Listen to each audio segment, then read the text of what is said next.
Okay. Si Rodante Marcoleta ang kinatatakutan nila dahil si Rodante Marcoleta hindi nila kayang takutin. Huwag na tayong magbulahan ng kung ano-ano pa. Dahil si Rodante Marcoleta, mayroong malakas na religious group na hindi siya bibitawan.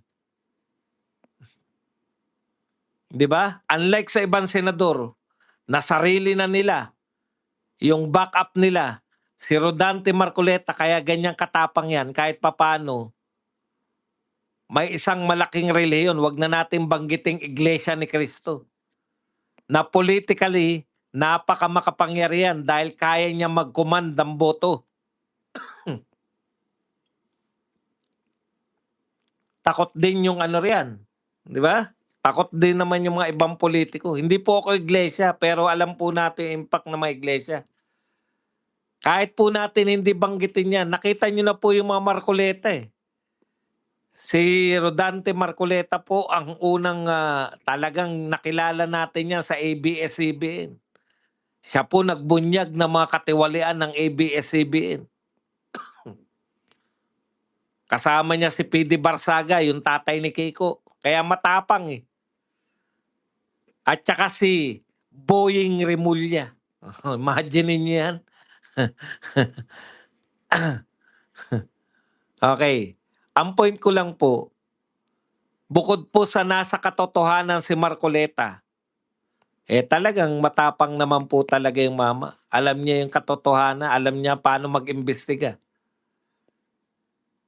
Tuloy na po natin. Kayo po, mga mamamayan, yung totoong taong bayan, tuloy na natin to, impeachment kay BP Sara, isalang na yan, bloodbath na. Ito na po yung bloodbath. Ewan ko lang.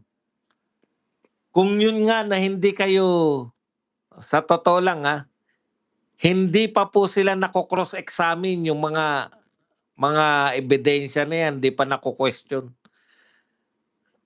Ang nagko-question lang nga dyan sa kanilang mga testigo at sa kanilang mga ebidensya, taong bayan lang eh. Napatunayan na nagsisinungaling na si Madriaga eh. Tsaka si Trillanes, pustahan tayo, isasalang ba nila si Trillanes dito? Kasi kung hindi nila isasalang, bakit nila sinalang doon tapos hindi nila isasalang dito? Diyan na mapapahiya yan. Miyembro yan, di ba? Si Redon, si De Lima, itong si Shell Jokno. Yan, kayong tatlong itlog. Makikita talaga yung tunay na galing nyo, tsaka si Luistro. Kasi po, dyan talaga. Naalala ko si Joker Arroyo nung araw. Congressman lang yan. Pagkatapos po ng impeachment, walang duda yung karapat dapat siya maging senador. Yan mga yan, sa totoo lang po, ang babagal magsalita lahat ng yan. Si De Lima, si Luistro, tsaka si Shell Jokno. Kaya lang po nagmumukhang magaling yung mga yan dahil hinahayaan lang po silang maglitanya ng mga kung ano-ano. Sa impeachment trial po, hindi po ubray matatagal mag-isip. Nakita natin na ang Vice Presidente ay walang inatupa. Putang salitaan yan. Hindi po pwede yan. Pag sa trial na, yung mga kalaban ninyong lawyer, sanay sa trial.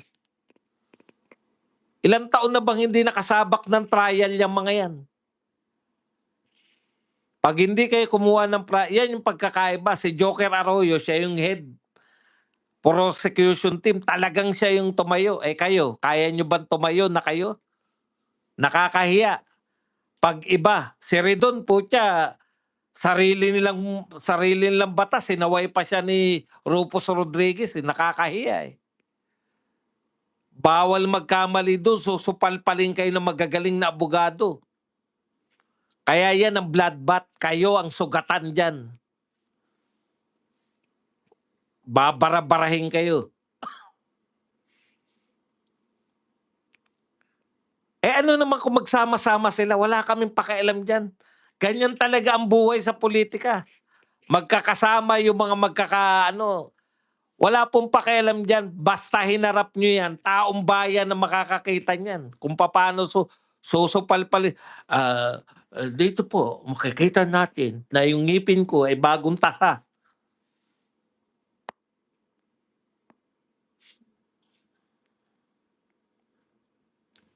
Kaya kawawa po yan, nakita ko na kung papaano si ano yan, mag-argumento yan, eh. Susupalpal palo lang ng palo. Puwede mo bang pigilan yung kaya kaya lang nagmumukhang magaling yang mga yan, nagsasalita pa lang si Marcoleta hindi pa nakakaporma, binabara na ng binabara. Puwede mo niyo bang barahin si Senator Marcoleta? Kayo ang babarahin. Ewan ko lang kung yung angas niyo na yan sa trial niyo o sa mini trial niyo, magawa niyo sa Senado. Magagawa niyo yan kung si Tito Soto yung, may hawak ng martilyo. Pero si Alan Peter Cayetano kaya kayong barahin yan.